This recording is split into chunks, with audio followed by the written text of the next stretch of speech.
Mazurek Dąbrowskiego is the national anthem of Poland.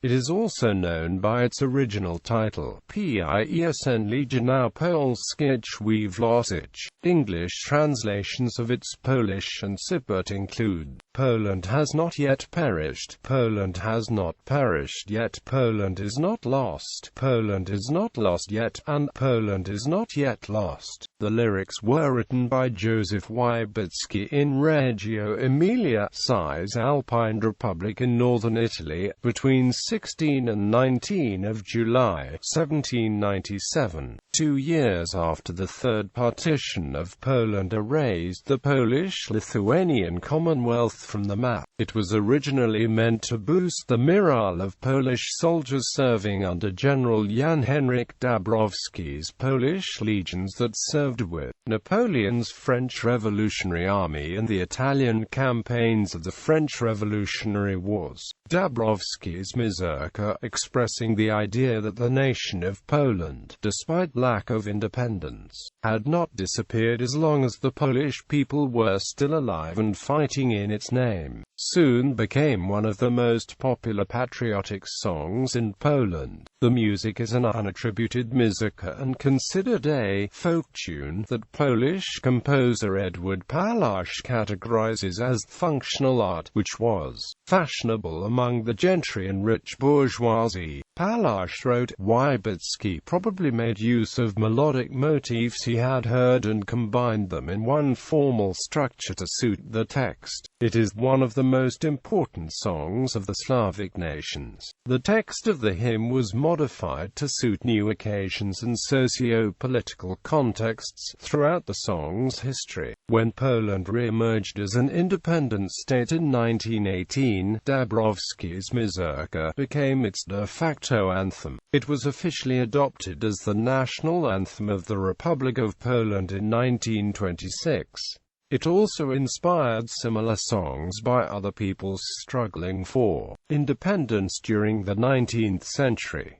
One such anthem is Hey, Slavs! Lyrics. The original lyrics, authored by Wybicki, were a poem consisting of 6 stanzas and a chorus repeated after all but last stanzas, all following an ABAB rhyme scheme. The official lyrics, based on a variant from 1806, show a certain departure from the original text. It misses 2 of the original stanzas and reverses the order of other 2. Notably, the initial verse, Poland has not yet died, was replaced with Poland has not yet perished, suggesting a more violent cause of the nation's possible death. Wybicki's original manuscript was in the hands of his descendants until February 1944, when it was lost in Wybicki's great-great-grandson, Johann von Rosnowski's home in Charlottenburg during the Allied bombing of Berlin. The manuscript is known today only from facsimile copies, 24 of which were made in 1886 by Edward Rosnowski, Wybicki's grandson, who donated them to Polish libraries. The main theme of the poem is the idea that was novel in the times of early nationalisms based on centralized nation-states, that the lack of political sovereignty does not preclude the existence of a nation. As Adam Mickiewicz explained in 1842 to students of Slavic literature in Paris, the song, the famous song of the Polish legions, begins with lines that express the new history, Poland has not perished yet as long as we live. These words mean that people who have in them what constitutes the essence of a nation can prolong the existence of the country regardless of its political circumstances and may even strive to make it real again. The song also includes a call to arms and expresses the hope that, under General Dąbrowski's command, the legionaries would rejoin the nation and retrieve what the alien force has seized through armed struggle. The chorus and subsequent stanzas include heart-lifting examples of military heroes, set as role models for Polish soldiers: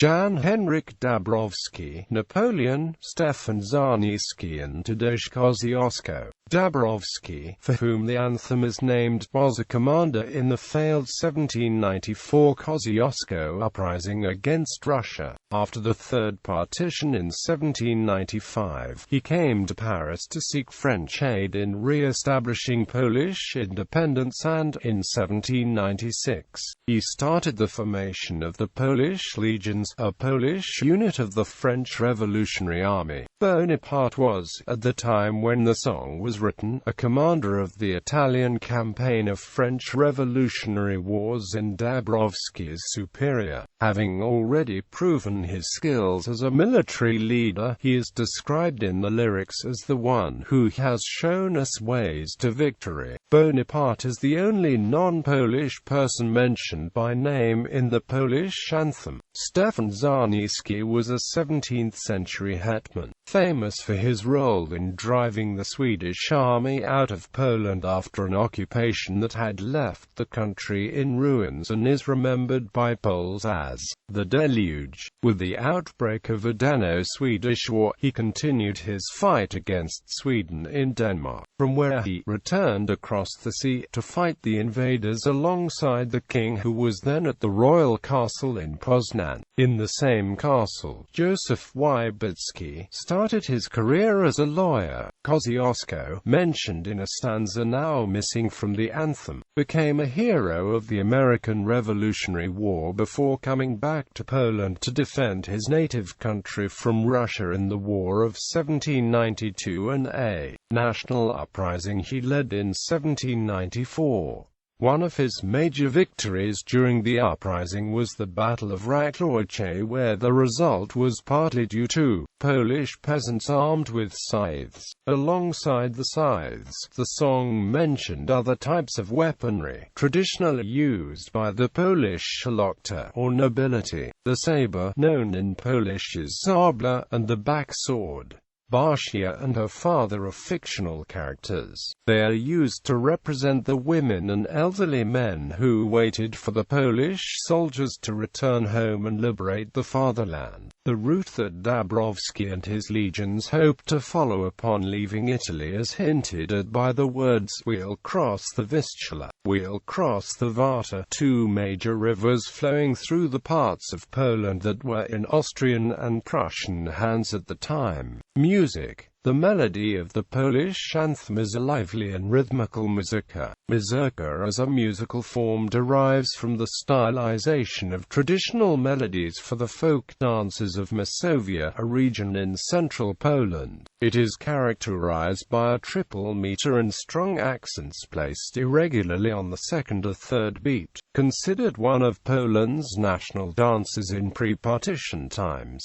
it owes its popularity in 19th century West European ballrooms to the mazurkas of Frédéric Chopin. The composer of Mazurek Dąbrowskiego is unknown. The melody is most probably Wybicki's adaptation of a folk tune that had already been popular during the second half of the 18th century. The composition used to be erroneously attributed to Michał Kolyara-Ogonski, who was known to have written a march for Dąbrowski's legions. Several historians confused Ogonski's Marche pour les Légions Polonaises with Wybicki's mazurka, possibly due to the mazurka's chorus march.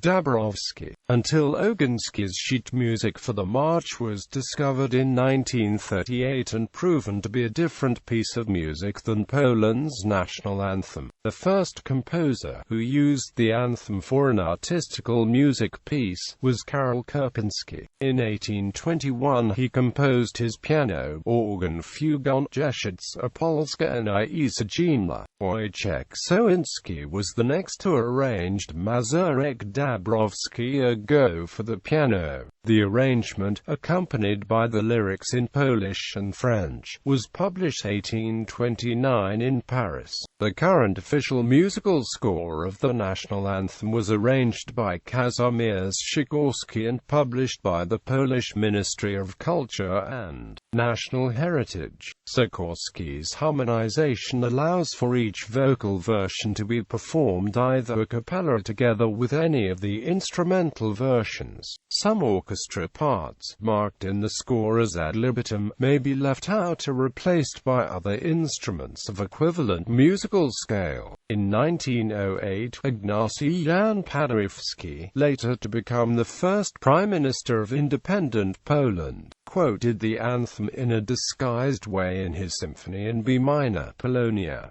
He scored it in double meter rather than its standard triple meter regulations. The national anthem is, along with the national coat of arms and the national colors, one of three national symbols defined by the Polish constitution. As such, it is protected by law, which declares that treating the national symbols with reverence and respect is the right and obligation of every Polish citizen and all state organs, institutions and organizations. The anthem should be performed or reproduced especially at celebrations of national holidays and anniversaries. Civilians should pay respect to the anthem by standing in a dignified manner. Additionally, men should uncover their heads. Members of uniformed services should stand at attention if the uniform includes headgear and they are not standing in an organized group. They should also perform the two-finger salute.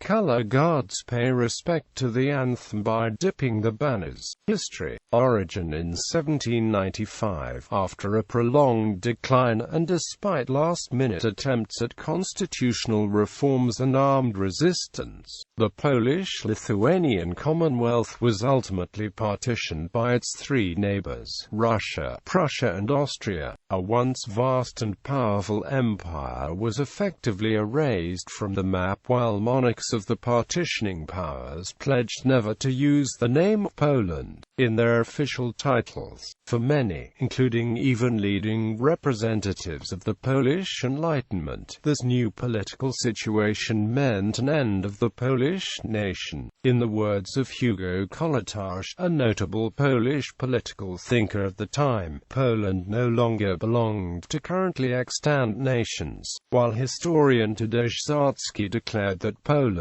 was now effaced from the number of nations. Meanwhile, Polish patriots and revolutionaries turned for help to France, Poland's traditional ally, which was at war with Austria at the time. Józef Wybicki was among the leading moderate émigré politicians seeking French aid in re-establishing Polish independence. In 1796, he came up with the idea of creating Polish legions within the French Revolutionary Army. To this end, he convinced General Jan Henryk Dąbrowski, a hero of the Greater Poland campaign of the 1794 Kosciuszko uprising, to come to Paris and present the plan to the French Directory. Dąbrowski was sent by the Directory to Napoleon, who was then spreading the French Revolution in northern Italy. In January 1797, the newly created French-controlled Cisalpine Republic accepted Dąbrowski's offer and a Polish legion was formed. Dąbrowski and his soldiers hoped to fight against Austria under Napoleon and, subsequently, march across the Austrian territory, from Italy to Poland, where they would ignite a national uprising. In early July 1797, Wybicki arrived in Reggio Emilia, where the Polish legions were then quartered and where he wrote the Song of the Polish Legion soon afterwards. He first sung it at a private meeting of Polish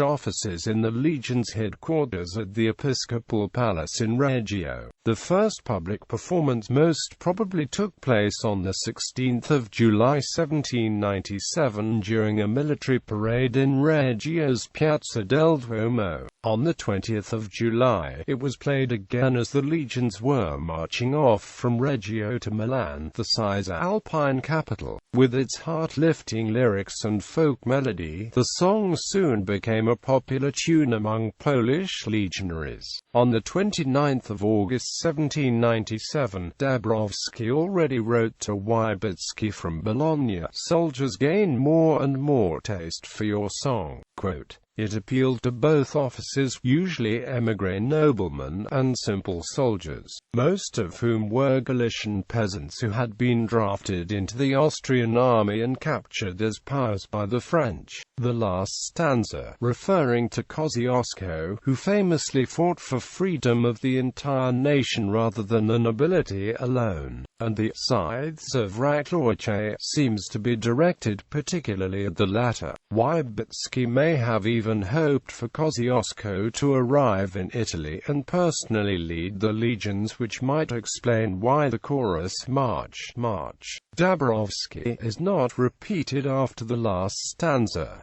At the time, Wybicki was not yet aware that Kosciuszko had already returned to Philadelphia. Rising popularity. The song became popular in Poland as soon as late 1797 and quickly became an object of variations and modifications. A variant from 1798 introduced some stylistic changes, which have since become standard, such as replacing Niu Mala with Zdzimierz de Polski, Zdzimierz with Zdzimierz de Polski. It also added 4 new stanzas, now forgotten, written from the viewpoint of Polish patriots waiting for General Dąbrowski to bring freedom and human rights to Poland. The ultimate fate of the Polish legions in Italy was different from that promised by Wybicki's song. Rather than coming back to Poland, they were exploited by the French government to quell uprisings in Italy, Germany and, later, in Haiti, where they were decimated by war and disease. Polish national hopes were revived with the outbreak of a Franco-Prussian War in 1806.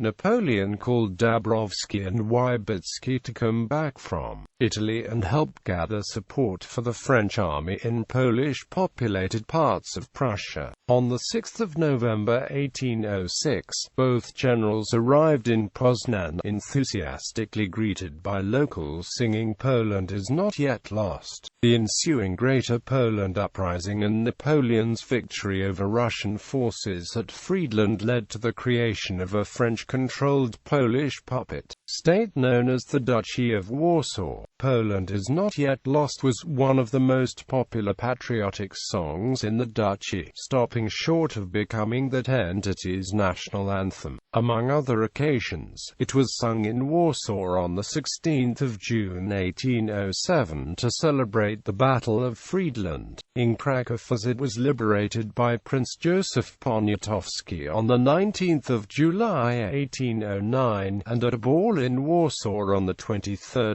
December 1809, the birthday of Frederick Augustus, King of Saxony and Duke of Warsaw. On the occasion of Dąbrowski's name day on 25 December 1810 in Poznan, Dąbrowski and Wybicki led the Mazurek to the tune of "Poland is Not Yet Lost." Although the melody of Wybicki's song remained unchanged and widely known, the lyrics kept changing. With the signing of a Franco-Russian alliance at Tilsit in 1807, the fourth stanza, specifically mentioning Russians as Poland's enemies, was removed. The last stanza, referring to Kosciuszko, who had grown suspicious of Napoleon and refused to lend his support to the Emperor's war in Poland, met the same fate. The anthem is mentioned twice in Pantadosh, the Polish national epic written by Adam Mickiewicz in 1834, but set in the years 1811 to 1812.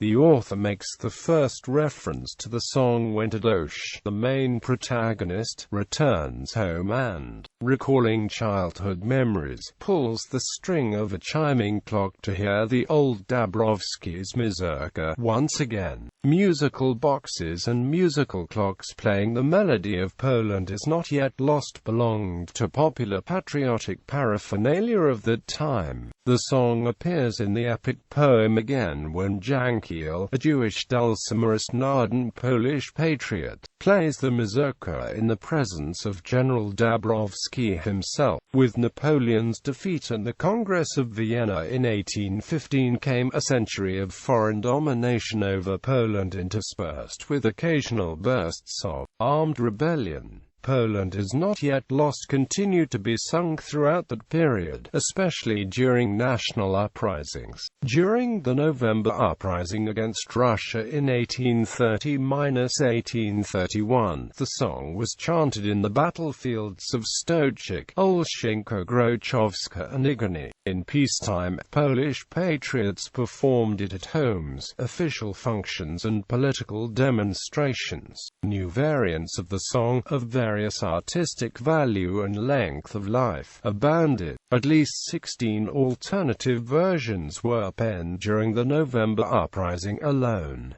At times, Dąbrowski's name was replaced by other national heroes, from Józef Wybicki during the November uprising to Józef Pilsudski during the First World War to Władysław Sikorski during the Second World War. New lyrics were also written in regional dialects of Polish, from Silesia to Ermland and Masuria. A variant known as Mass Poloniae spread among Polish immigrants in the Americas. Mass political emigration following the defeat of the November uprising, known as the Great Emigration, brought Poland is not yet lost to Western Europe. It soon found favor from Britain to France to Germany, where it was performed as a token of sympathy with the Polish cause. It was also highly esteemed in Central Europe, where various, mostly Slavic, peoples struggling for their own independence looked at the Polish anthem for inspiration. Back in Poland, however, especially in the parts under Russian and Prussian rule, it was becoming increasingly risky to sing the anthem in public. Polish patriotic songs were banned in Prussia in 1850. Between 1873 and 1911, German courts passed 44 sentences for singing such songs,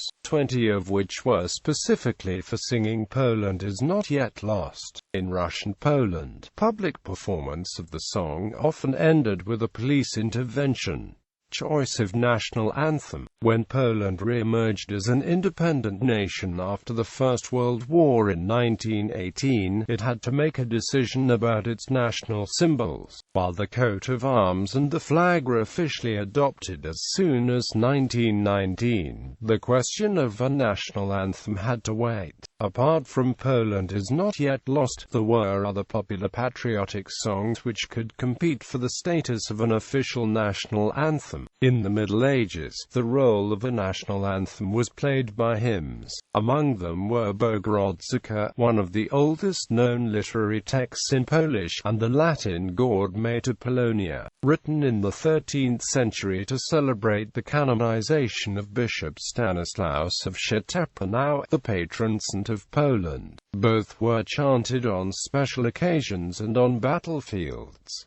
The latter is sung nowadays at university ceremonies. During the Renaissance and the Enlightenment, several songs, both religious and secular, were written with the specific purpose of creating a new national anthem. Examples include the 16th-century Latin prayer Oratio pro Republica read by Calvinist poet Andrzej Trzeciński, and Hymn de Miłości Ojczyzny written in 1744 by Prince Bishop Ignacy Krasicki. They failed, however, to win substantial favor with the populace. Another candidate was Bogsy Rodzi, whose melody was originally a 16th-century coronation polonaise for Polish kings. The official anthem of the Russian-controlled Congress Kingdom of Poland was Pieśń Narodowa na Pomyślność Krala, written in 1816 by Alojzy Filinski and Jan Karszewski. Initially unpopular, it evolved in the early 1860s into an important religious and patriotic hymn. The final verse, which originally begged, "Save, O Lord, our King," was substituted with "Return us, O Lord, our free fatherland," while the melody was replaced with that of a Marian hymn. The result, known today as Bożka Polskie, has been sung in Polish churches ever since, with the final verse alternating between "Return and Bless, O Lord, our free fatherland, depending on Poland's political situation. A national song that was particularly popular during the November uprising was Warsawianka, originally written in French as Le Varsovien by Casimir Delavigne, with melody by Karol Kerpinski. The song praised Polish insurgents taking their ideals from the French July Revolution of 1830. A peasant rebellion against Polish nobles, which took place in western Galicia in 1846 and was encouraged by Austrian authorities who wished to thwart a new uprising attempt, moved Kornel Ujijski to write a mournful chorale entitled Zedimem Pozorov. With the music composed by Józef Nikiforowicz, it became one of the most popular national songs of the time, although it declined into obscurity during the 20th century. In 1908, Maria Konopnicka and Felix Nawalski created Rota, a song protesting against the oppression of the Polish population of the German Empire, who were subject to eviction from the land and forced assimilation. First publicly performed in 1910, during a quincentennial celebration of the Polish-Lithuanian victory over the Teutonic Knights at Grunwald. It too became one of the most treasured national Polish songs.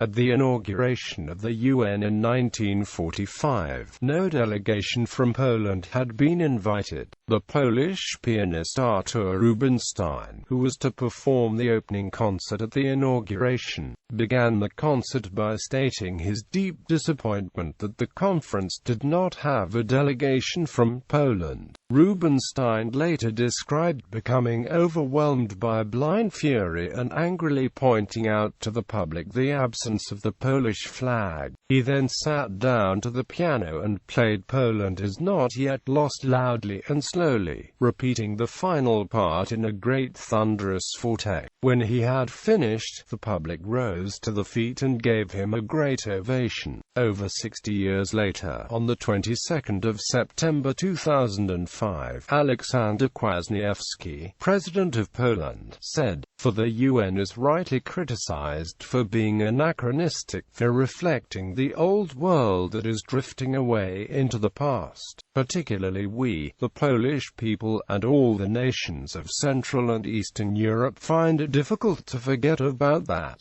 The UN idea dates back to 1943, to the meeting of the Big Three in Tehran, to the illusions that Roosevelt harbored about Stalin, benevolently nicknamed Uncle Joe. As a result, the road to San Francisco led via Yalta, and even though Poland had made a major contribution to the victory which put an end to the Second World War, in June 1945 a representative of our country was not allowed to put his signature to the United Nations Charter. We remember that event when Artur Rubinstein, seeing that there was no Polish delegation at the concert to mark the signing of the Charter, decided to play the Dąbrowskie Mazurek, Poland's national anthem, to demonstrate that Poland was not lost yet, that Poland lived on. I am recalling this because I had a very touching moment a few days ago in the same San Francisco Opera House,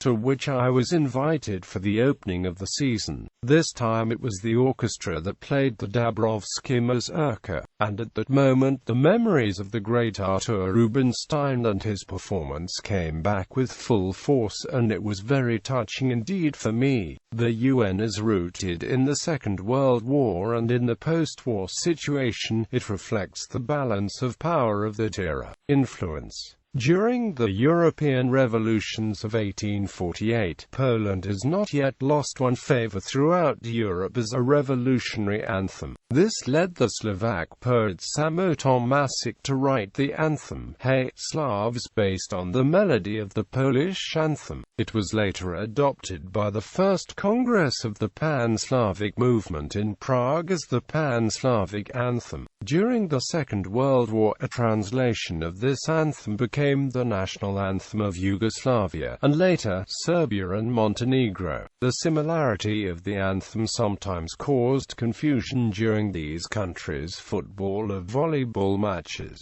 However, after the 2006 split between the two, neither Serbia nor Montenegro kept the song as its national anthem, instead choosing Bože pravdy and Ojec Vjetla Majska Zoro, respectively. The Polish anthem is also notable for influencing the lyrics of the Ukrainian anthem Shchenie Mila Ukraine. The line, "Poland is not lost yet," has become proverbial in some languages. For example, German "Noch ist Polen nicht verloren" is a fairly common saying meaning, "all is unlost."